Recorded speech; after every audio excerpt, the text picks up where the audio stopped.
You know, I'm from New Orleans, and you were just in New Orleans. I was. Have you been there before? I've been many times. I'm getting married soon, and this was sort of like a Bachelorette girls weekend-y sort of thing. Congratulations. Thank you. But we're so you went for your Bachelorette trip? Yeah. I mean, we called it just a girls' trip, but my friends were lovely to take off on a Wednesday and go to New Orleans with me. But we're pretty tame. I mean, you know, New Orleans people go and get pretty rowdy, but I think we were in bed by 10 o'clock every night. Had a glass of wine. We're like, we're good.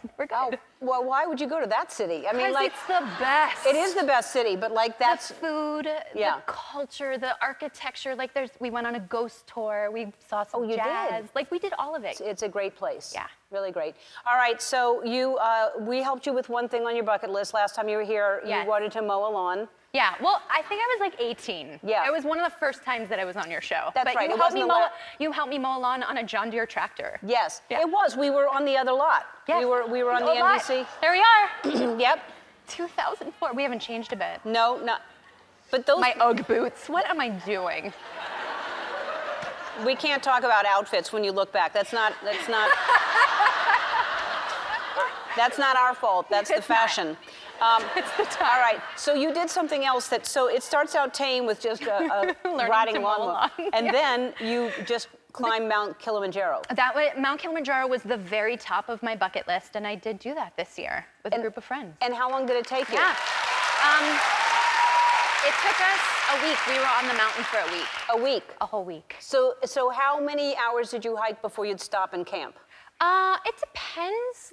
Each day is sort of varied between 4 and 8 hours a day of hiking. What made you want to do that? I see people do that, and I have no desire. I don't understand it at all. Honestly, it's the weirdest thing. I saw an IMAX movie on it when I was a teenager, and I saw a group of people, and there was a young girl and a 60-year-old woman and everybody in between, and they all summited, and I was just really inspired. And I remember thinking from then on, I'm like, I want to do that. And it was the most profoundly incredible experience I think I've ever had. Yeah. So it lived up to every expectation. It did. You know, I had never camped before. Never camped. It was my first time camping. I just camped on Mount Kilimanjaro. So many times. How many times for a week? For a week. I was more scared about not. I wasn't so nervous about not summiting. I was nervous about not showering because I'm a bit of a germaphobe. So a week on a mountain without showering was terrifying to me. Yes. Well, congratulations. What else is on your bucket list? I mean, I would love to do Everest Base Camp because I'm very much into the hiking and climbing now. I want to learn how to juggle. I want to learn how to drive a stick shift. It kind of varies. There's some big ones and some smaller ones. The stick shift thing would be fun because those are fun cars to drive. Sure. I learned on a stick shift and I hadn't driven one in a long time, and I just got one last summer. Yeah. And it's really really I gotta do it. Yeah, you stall a lot. I mean, you'll go like that a lot, and then it'll just stop. But it's really fun to learn again. I gotta do that. And juggle, huh? Juggle. Yeah. Yeah. Okay. I don't know. I want to learn how to whistle like that with your fingers. The whistling thing, I don't know how you'd even teach someone. Does someone know how to teach someone how to whistle? Anybody? I don't know if there's a way to teach someone. I can whistle like that, but I just always thought it was cool when people can do that.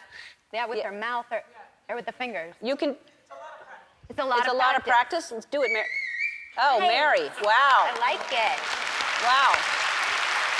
Impressive. Yeah. All right. You posted this picture the other day. This is the first day on the pilot of This Is Us. Oh, and now you look at this picture and you think, what? I think I had no idea what I was venturing into. Yeah. That was the very first day of the entire shoot of the pilot, and it's none of us knew. Yeah, who knew it was going to be? What was in store? I mean, you must have had. I was terrified because I had to go cuddle up with Milo, and we didn't really know each other, and I had this really, really heavy prosthetic belly on, and I had to dance, and first days are always odd on a set anyway. Yeah. But look what happened. It turned out well. Yeah, it turned out real well. We're all very happy for it. All right, or happy and sad at the same time. Hi, I'm Andy. Ellen asked me to remind you to subscribe to her channel so you can see more awesome videos, like videos of me getting scared or saying embarrassing things, like ball peen hammer. and also some videos of Ellen and other celebrities, if you're into that sort of thing. God!